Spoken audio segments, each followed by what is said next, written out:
और चलिए आगे बढ़ते हैं। देश भर से लगातार महिलाओं के साथ हो रही हैवानियत की तस्वीरें सामने आ रही हैं और ये खबरों से एक ही बात लोगों के मन में आ रही है कि आखिर कब इन कलयुगी राक्षसों का अंत होगा। और अब इन हैवानों ने नया गढ़ अपना छत्तीसगढ़ को बना लिया है और ये कहने की हमारे पास एक ठोस वजह भी है।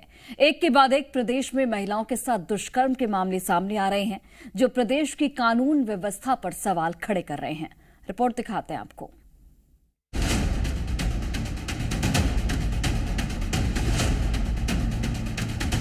देश की बेटियां सुरक्षित नहीं हैं। कलयुगी राक्षस लगातार हमारी बहन बेटियों पर अपनी गंदी नजर बनाए हुए हैं। ये राक्षस कितने खतरनाक हैं, इसका अंदाजा आप इस बात से लगा सकते हैं कि ये हैवान बुजुर्ग महिलाओं से लेकर नवजात बच्चियों को अपना शिकार बनाने से नहीं डरते। सड़क, स्कूल, ऑफिस, दुकान, घर, इन दानवों से महिलाएं कहीं भी सुरक्षित नहीं हैं। एक के बाद एक दरिंदगी की खबरें लगातार देश भर से सामने आ रही हैं, जिसके बाद सवाल एक ही है, इस महापाप का आखिर कौन जिम्मेदार है?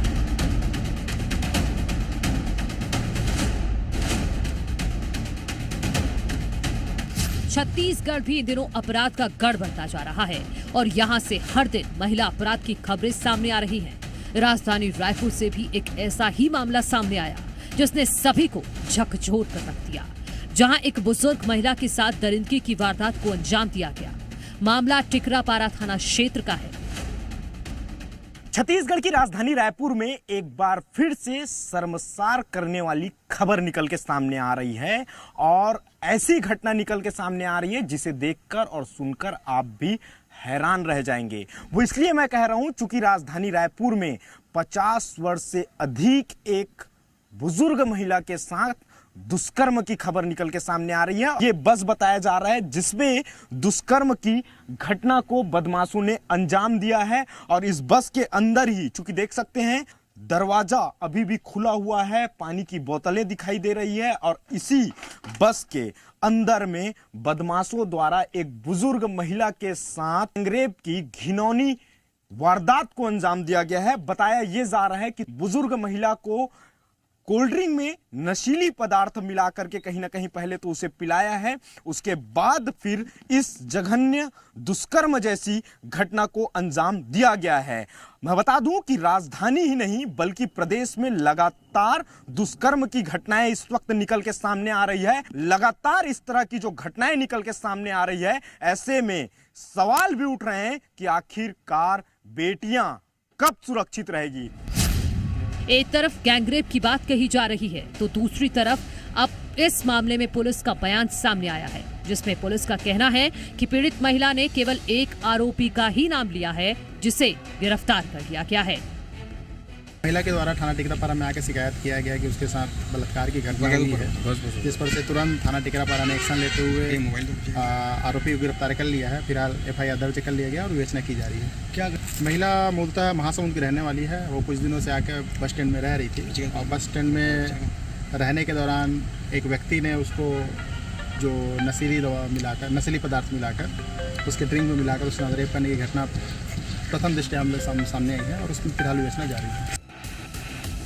एक तरफ छत्तीसगढ़ की महिलाएं अपने आप को असुरक्षित महसूस कर रही हैं, तो वहीं दूसरी ओर सियासतदान अभी भी अपनी सियासत चमकाने में जुटे हुए हैं।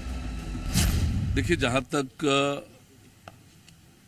छत्तीसगढ़ में हो रही घटनाओं को लेकर है, हमारी सरकार, हमारी पुलिस तत्परता से उन घटनाओं पर कार्यवाही कर रही है और ये घटनाएं रुकनी चाहिए और हमारी सरकार इसको रोकने के लिए जो अपराध में संलिप्त लोग हैं, चाहे वो कितना बड़ा क्यों न हो, पूरी कठोरता से कार्रवाई हमारी सरकार कर रही है। जी, जहाँ भी इस प्रकार की घटनाएं होती है बहुत दुखद है और इसके कड़े शब्दों में हम भर्त्सना करते हैं और सरकार को इस पर कड़ी कार्रवाई करनी चाहिए।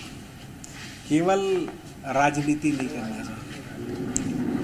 गैर भाजपाई राज्य में होने से जहाँ भी घटनाएं हो रही उसके बारे में उसका प्रतिकार करना चाहिए, उसका विरोध करना चाहिए और कड़े शब्दों में उसके खिलाफ सख्त कार्रवाई करनी चाहिए। प्रदेश में लगातार महिला अपराध के मामले बढ़ रहे हैं। इसी बीच बीजेपी का कहना है कि अपराधियों के खिलाफ लगातार कार्रवाई की जा रही है।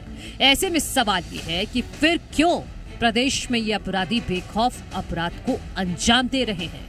ब्यूरो रिपोर्ट, जी मीडिया।